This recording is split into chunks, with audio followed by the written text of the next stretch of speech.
Video games are played for many reasons, whether it be to relieve stress, to be used as an escape, or most likely just for fun. And I don't know about you, but fighting games always seem to provide hours and hours of fun times. Tight gameplay, tough to master combat, a story that nobody really cares about but it's still there anyways, along with dozens of side activities to do in multiplayer. When done right, fighting games have some of the most polish without a doubt, and I can't help but love this genre. So why not? Let me tell you all the 10 that stood out to me the most. Usual rules apply, being one game per franchise and only games that I've played. Spin-offs of a main series are fine as long as the game in question is a fighting game, and crossovers can stand as their own segment, with the two franchises being crossed over can have their own segments as well. For example, Street Fighter Cross Tekken can count for one of the spots, and a Street Fighter and Tekken game can each get their own segment as well. Also, don't expect me to get too technical about the ins and outs of these games. I like to think that I'm pretty damn good at video games, but with the fighting genre I'm either great or terrible, so why even bother? I'm here to have fun anyways. We've got a lot of ground to cover today though, and lots of different games that many of you probably aren't expecting, so let's stop talking with our words and start using our fists.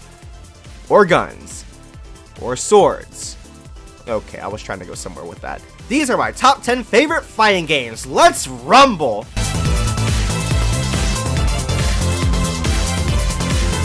Arcana Heart 3 Love Max. What an interesting title to say the least. I mean, good for the creators, they're clearly hyped for this game, but I don't know about love, and I certainly don't know who Max is. Anyways, this game is pretty tight, and pretty.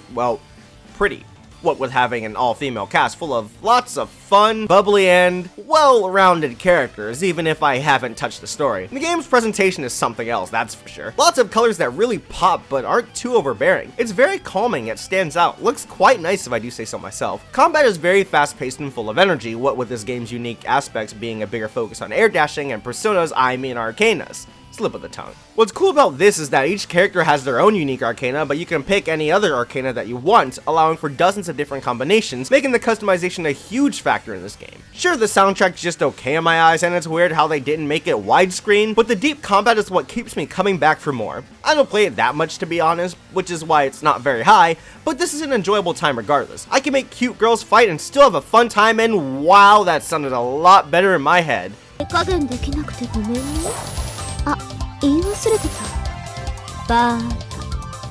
This is a fighting game list, so Street Fighter has to be somewhere here. Only question is, which one? Well, I've played many over the years, and it's been tough to narrow it down to just one I really can call my favorite. Well, that was until I played Street Fighter 3 Third Strike. So yeah, let's give that to the number 9 spot. Street Fighter 3 is a very fun time. Being the third one in the series, kinda. It's improved a lot on what the previous games had to offer. That being said, the graphics look so fucking crisp and clean here. Seriously, this is some of the best Pixar and 2D sprites I've seen. Everyone just looks so good. The music is also absolutely jamming, and every sound has just the right amount of crunch and feedback needed to make me really feel invested in the game's fighting. When I feel every hit, it just helps me with the overall experience. The cast is very different than pretty much every other Street Fighter game, only having the 3 most recognizable characters amongst all these deadly strangers. But you know what?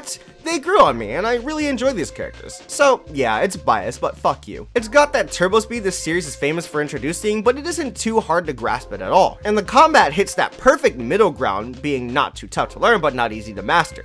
Like, at all. This is definitely one of the most technical, if not the most technical game in the entire series. There's just so much to digest here, making for one of the deepest fighting games I've had the pleasure of playing. I'm not too good at it, but that's fine, and I always want to get better. This could rank a bit higher in all honesty, but there's really not much to do here. I mean, that could be seen as a common issue, but look at the footage. There's really nothing here to do here besides battling, arcade mode, and online battles, which is a shame. I mean, at least offer more variations of fighting or something? I don't know, anything would be nice. At least the core gameplay is great as ever, and I keep coming back for more, so it's doing something right, apparently. Third strike's the charm, without a doubt.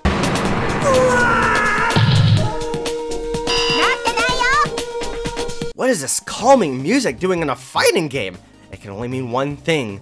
That's right guys, it's time for me to talk about Skullgirls because this game's really freaking cool. As the only indie game on the entire list, this game does a lot right, making me not able to pass it up. Again, I haven't touched the story much, but damn, a lot of these characters just in design and concept alone are really unique and different. making me want to play as each and every one of them. Also, most of them are females, so that was quite nice if I do say so myself. Their personality and life are really helped by this game's phenomenal presentation because damn, this game be sexy. Animations are all so smooth, fluid, squishy, and in some cases bouncy, as if I were watching a cartoon instead of playing a game. This game's art style is one of my favorites in all of gaming, it's that good. And let's not forget that jazzy and calming sound while still managing to be a bit fast and provide the energy needed for a fighting game. It's very different, but I immensely enjoyed it. The presentation is stylish and kicks so much ass, but how's the game itself? I mean, it is number 8, and although that doesn't sound too good in retrospective, I think that's enough to say I like the gameplay quite a bit. It's a lot like the Marvel vs. Capcom games, what with a huge focus being on team battles with up to teams of 3. Lots of switching out, teaming up, managing everyone's HP, and trying to beat up your opponent at the same time. With all this happening super fast, quick thinking and fast reactions are all highly encouraged, which is exactly what I want out of a great fighting game. This game isn't the biggest without a doubt, but the personality, charm, and genuine care I feel that the creators put into the game all make for an experience I enjoyed quite a bit. Indie games just continue to impress me, I mean, my gosh. That's a wrap! One series I had to get into amongst the many because of this video was The King of Fighters, since it's such a well-known fighting game franchise. So I picked up 13 because it has 2D sprites rather than 3D models, and I honestly preferred those. Plus, I need to manage my money better, don't judge me. So The King of Fighters 13 is our pick for the franchise, and that's cool because this game is awesome. It feels like out of all the games on this list, this is the biggest hodgepodge of all different types of fighting games into one. It's got 3-on-3 team battles like Marvel vs. Capcom and Skullgirls, which we just talked about, the gameplay style of a Street Fighter game, and characters that seem to come from all types of different games. Seriously, she looks like she's straight out of Arcana Heart, and his name is literally Rio. But that's okay, because this is a mixture of different good fighting games, and that's the biggest reason this game is so much fun. With a big cast of characters and dozens upon dozens of different team combinations, along with including different elements of great fighting games, and you have something somewhat familiar yet a lot of fun. It's fast, tight, quite nice to look at, I might add, and in the end, just a fun fighting game, and that's all you really need to qualify for this list. Seriously though, these characters all look awesome. Shoutouts to the coolest girl in gaming, and for giving us a hot guy character. And I will let myself out, no worries.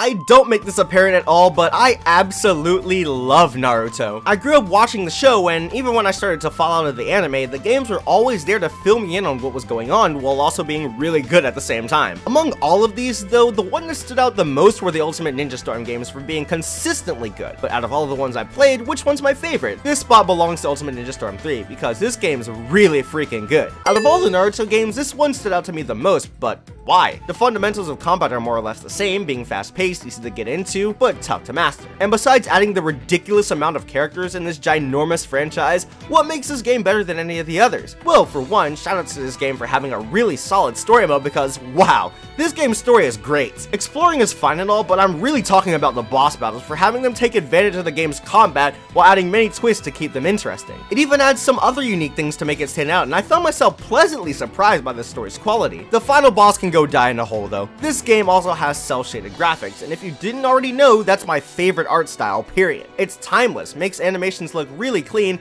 and allows for expressive character models like nobody's business. So yeah, I like the way this game looks, if that wasn't obvious enough. It also sounds really good, using a lot of Asian instruments that the Naruto series has mastered, giving us an emotion-filled soundtrack. I wouldn't call it the best in the series, but it's great stuff nonetheless. Combat is top tier as usual, making special moves extremely satisfying to pull off, having a great emphasis on the player's skill, and making everyone play the same but having enough differences to stand out a la Smash Brothers. Put it all together along with dozens of customization options, and you have a game that both captures the spirit of Naruto while being pretty damn solid on its own. It's great, and despite the numerous new releases, this was the one I come back to the most. It doesn't matter that the improvements have been made, I just have a lot of fun with this one, and it has the biggest personal connection to me since it's the one I played the most. That, and I haven't really played many of the new ones after this, so...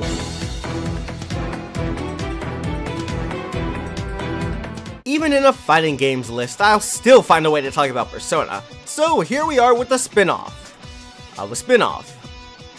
Yep. Persona 4 Arena Ultimax, ladies and gentlemen. As a spin-off, my expectations entering this game were actually pretty low. I needed this to complete my collection and to show those Sega bastards that even though all the Persona 4 spin-offs are unnecessary, I'll buy them anyways. Yeah, that'll show them. So I played this game, and clearly by how high this ended up, I thought it was really solid. With the story following the events of Persona 4, things are definitely interesting. I mean, use a lot less silent this time around, and any more time spent with this cast that I love so very much is always appreciated. But again, this is a fighting game and it doesn't really go that extra mile like the Ultimate Ninja Storm games, so pass. That's okay though, because this game shines in every other department, like the graphics. The 2D sprites for the cast work so well, giving the characters the proper animations that go with their personalities. Special shoutouts to Rise, because her movements in this game are just so mesmerizing. Aw, shit. Oh yeah, this cast has Persona 3 characters as well. That's really cool. Not much else to say about that, but you know. Also, this soundtrack is a combination of great tracks from this game, specifically Persona 4 and the absolute eargasm that is Persona 3, and you've got a damn solid complete soundtrack. It's funny because it literally takes every single song from both games, so while some fit, others are just kinda...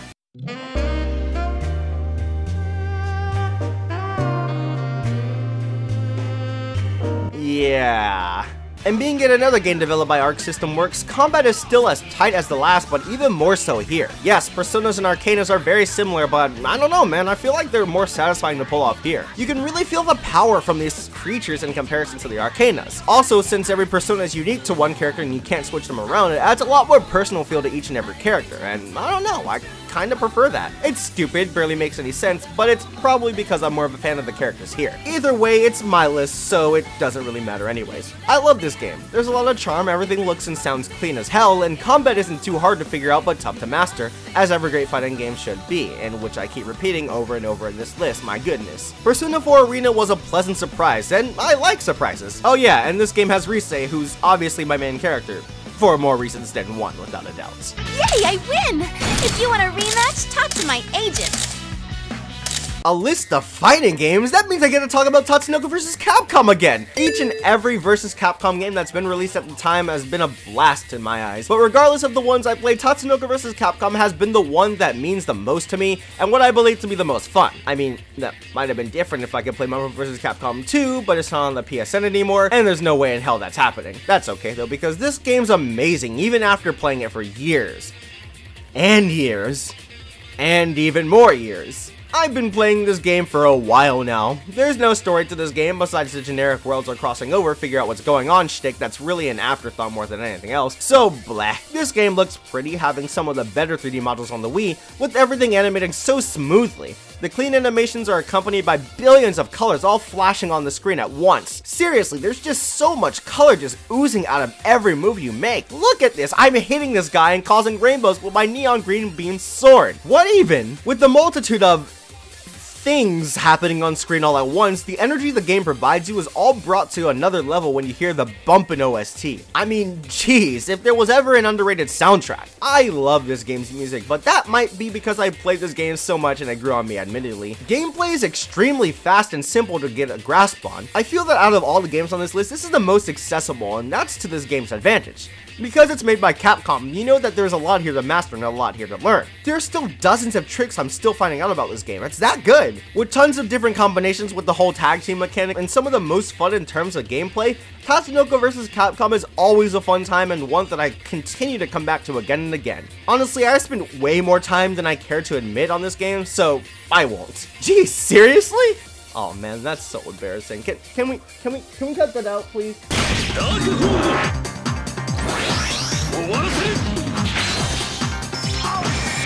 Ah yes, the Blaze Blue entry at long last. Also, holy shit, yet another Arc System Works game. Can't say these guys don't know how to make a solid fighting game, that's for sure. Now, the only question is, which one do I include? Well, the obvious thing to do would be to go with the newest one, but for this list, I put the one in a franchise I've spent the most time with.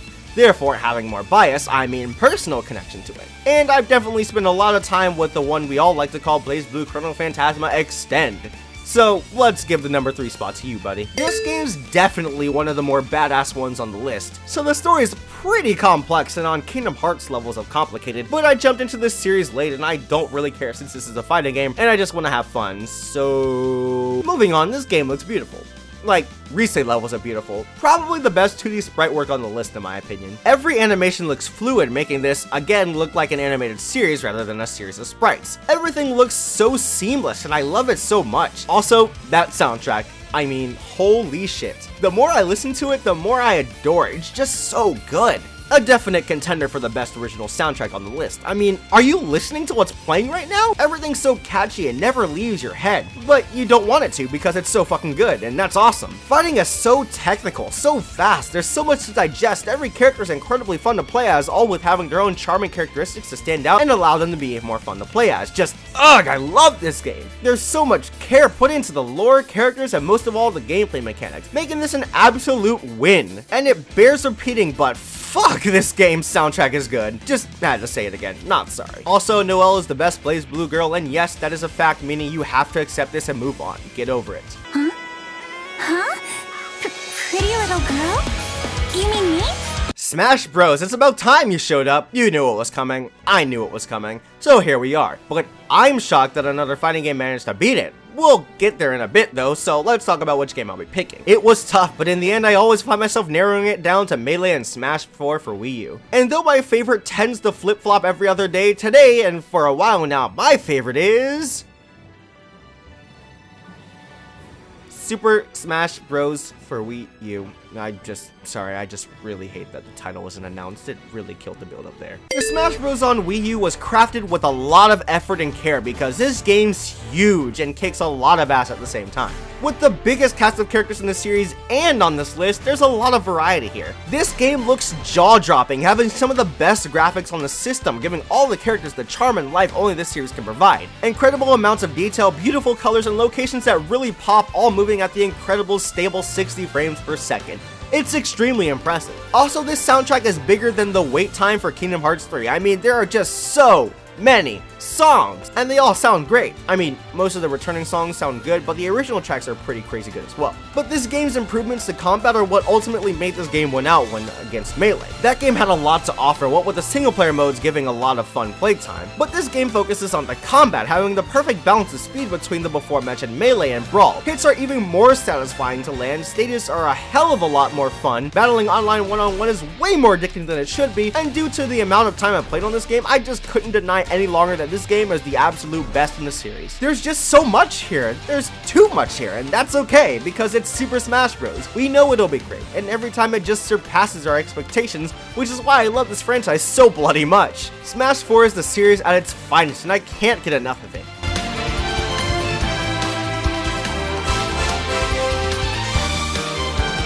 Alright, so if it isn't Smash Bros, then what could it be? Well, I played a lot of new games to see if anything would stand out to me because I like to be pleasantly surprised, and I had yet to find the one that just screamed out to me, I am your #1 favorite. So I searched, and after going through many recommendations, I came across this game called Guilty Gear Xrd Revelator 2, and oh my gosh, this was it. This was it. The pleasant surprise I was waiting for, the game that grabbed me and yelled right in my face, I will be your #1 fighting game, because hot damn, there's so fucking much I love about this game. I had been interested in Guilty Gear for a while now, and now that I finally got around to playing it, whew, where do I even begin? There's a lot going on with this story, but it wasn't hard to get in on the loop of what was going on for everyone, so I could jump in a lot easier than I expected. The endearing characters are all a big factor in this, as they were all extremely likable, different, interesting, and a lot of fun to get to hear from every time they'd open their mouths. There's still a lot I don't know about the plot though, and I still don't care about it all that much, so let's just skip on past that. This game's art style is weird because this game looks ridiculously close to 2D animation. That's to this game's strength though, because every animation looks ridiculously smooth and it's full of so much life that the characters seem to pop right off the screen at times. And that soundtrack is head-banging goodness. The song playing right now is just one of the tracks that gets my blood pumping like nobody's business. And would you look at that, this game was developed by Arc System Works yet again, so you know what that means. Similar combat to the other games, but I swear it's better here than anywhere else. The fighting's on an even higher technical level than before. Combos are so satisfying to string together, there's a lot to grasp here, and every battle is an absolute joy. It's very much like BlazBlue and how right everything feels. There are also dozens of side activities to do for no reason, which are nice bonuses. Doesn't distract from the incredibly addicting battle system though. What does distract me from it are all the cute anime girls in this game, but I digress. Above all else, the reason this game gets #1 on top of everything I've already said is due to the gobs and gobs and gobs and gobs and gobs of freaking charm. Holy fucking shit. There's so much life and personality with every character interacting with one another, having fun introductions, and so much that show the absolute love put into this game. It really rubbed off on me, investing me in the experience a lot more than I could ever have imagined possible. You know, this list was supposed to come out a while before I did, and one major reason that happened was because I couldn't stop gathering footage for this game. I was just having so much fun. The game's a joy to play through, and even though I feel a bit guilty, this game's just so good, so you can't really blame me. It was the fighting game I was looking for, making it an easy pick for #1 on my favorite fighting games list. Alright, are we done now? Okay, I'm gonna get back to playing more of this game. It's just so good. I'll see you guys whenever I decide to come up for air. I love you all, thank you for watching, it means a lot, and I'll see you all next time. Stay awesome, you beautiful bastards.